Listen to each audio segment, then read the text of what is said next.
Siyang na magkakapatid sina Belita kasi kapayaka sa City. Siya lang ang nag-aaral. Para sa kanila, bago ang pag-aaral, pagkakimura ang kanilang problema.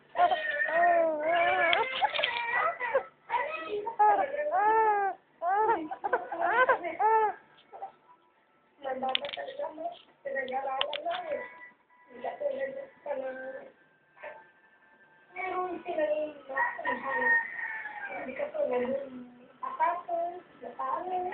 Minsan ay silang unang kakain ka ng ito. Ang kayo ay kapatid ko. Hindi ba salaksak ka dyan? Baliktad mo. Baliktad. Yan.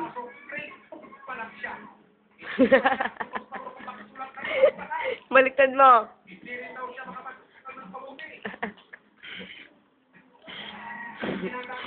Baliktad.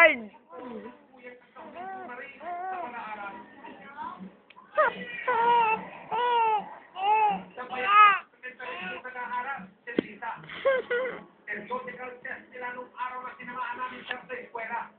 Mm. Hirap siya sa ang lumawas ang resulta, basta ang grado niya. Sa tatlong buong sa isang Pilipino, ito lang ang tamang sagot ni Lisa. Sa matematika naman, ito ang kanyang tamang sagot sa tatlong taon. Ayon sa kanyang guro, hirap talaga sa aralin, Lisa.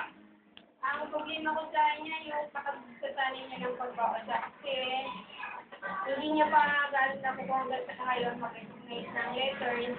Kung nakuha niya ngayon, maya-maya pag binalikan siya, naging pagkana niya.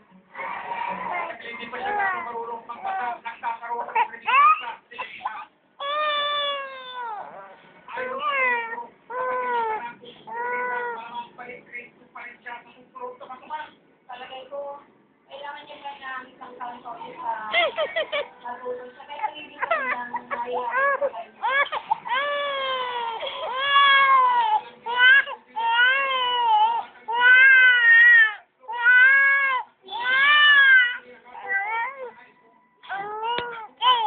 Adik.